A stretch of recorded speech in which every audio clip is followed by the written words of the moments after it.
Hello students.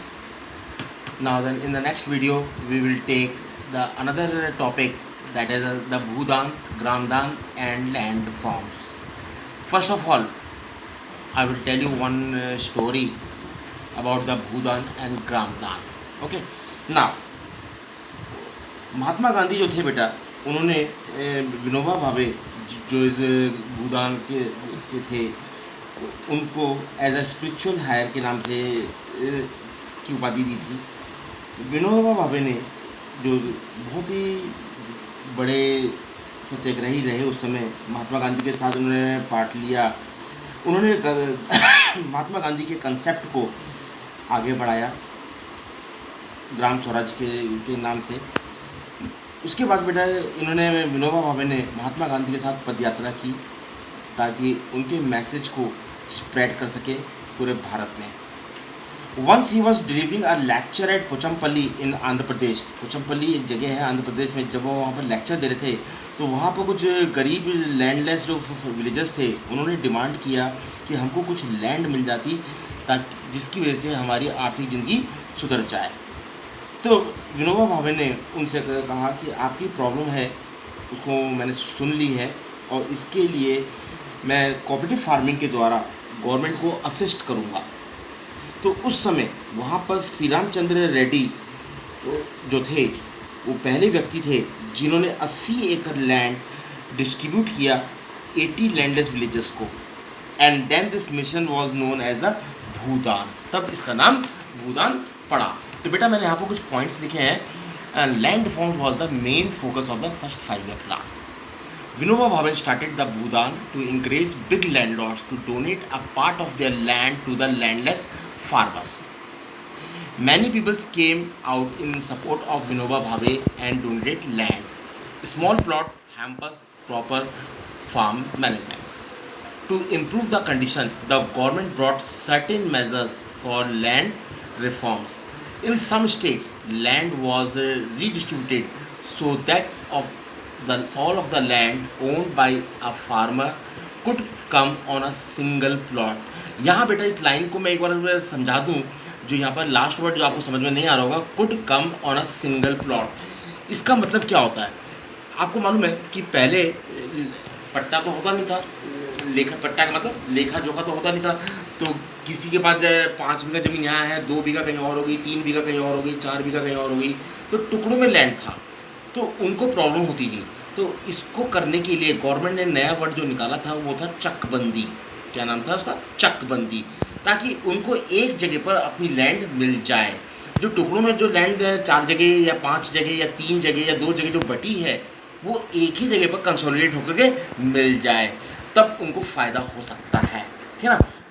The reform was successful in some states like Punjab and UP, but could not be implemented throughout the country because of poor response by the poor.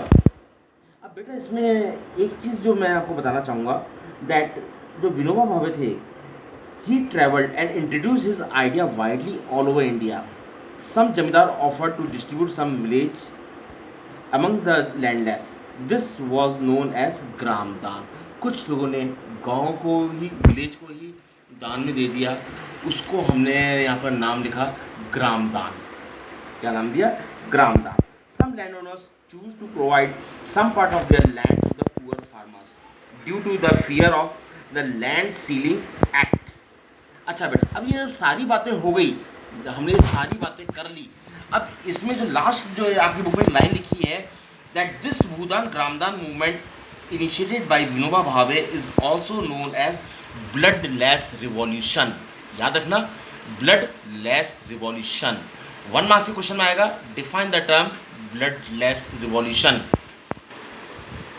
तो बेटा अब हमने भूदान ग्रामदान कर लिया, इसके बाद हम लोग करेंगे नेक्स्ट टॉपिक। जो हमारा नेक्स्ट टॉपिक है वो है contribution of agriculture to the national economy, employment and output.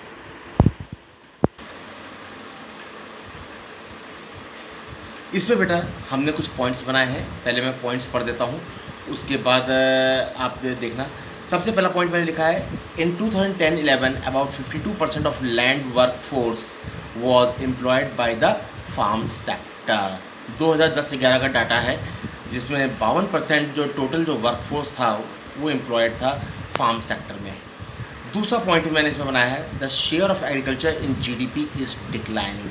Decline का मतलब गिरावट आ रही है शेयर। तीसरा पॉइंट जो मैंने इसमें बनाया बेटा, that Indian council of agriculture research, जिसको ICAR के नाम से भी जानते हैं, ये फिल इन द ब्लैंक्स में भी आ सकता है या मल्टीपल चॉइस क्वेश्चन में भी आ सकता है। एग्रीकल्चर यूनिवर्सिटीज़,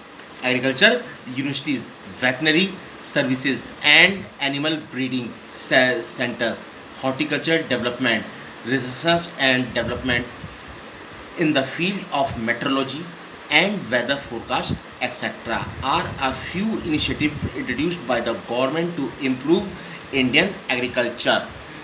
भारतीय सरकार के द्वारा कुछ मेजर्स किए गए, स्टेप्स उठाए गए इनके सुधार के लिए। नेक्स्ट जो पॉइंट मैंने लिखा है बेटा, इनके ड्रॉबैक्स क्या रहे, गवर्नमेंट के ड्रॉबैक्स क्या रहे। अब देखिए ड्रॉबैक्स में, that government is reducing investment in agriculture sector mainly in irrigation, power, rural roads, market and mechanisation. अगला पॉइंट जो मैंने बनाया बेटा, subsidy on fertiliser has decreased, जो किसानों को जो सब्सिडी मिलती थी वो भी कम हो गई। तीसरा पॉइंट बेटा जो मैंने इसमें बनाया है, that is the reduction in import duties on agricultural products have proved harmful to agriculture in the country. Import जो ड्यूटीज़ थी वो भी रिड्यूस कर दी गई। तो बेटा अभी हमने ये पॉइंट कर लिया है। अब आपको ये वीडियो कैसी लगी, आप इसके बारे में हमको बताएं ताकि हम उस पर और कुछ नया कुछ कर सकें। आप इसमें लाइक करें, शेयर करें, सब्सक्राइब करें ताकि आपको आने वाले वीडियोस का नोटिफिकेशन मिल जाए। दूसरी बात, अगर आपने काम कर लिया है, नोट्स बना लिए हैं, क्वेश्चन आंसर्स कर लिए हैं, उसकी एक कॉपी मेरे पर्सनल मोबाइल नंबर पर आप सेंड कर सकते हो। Thank you.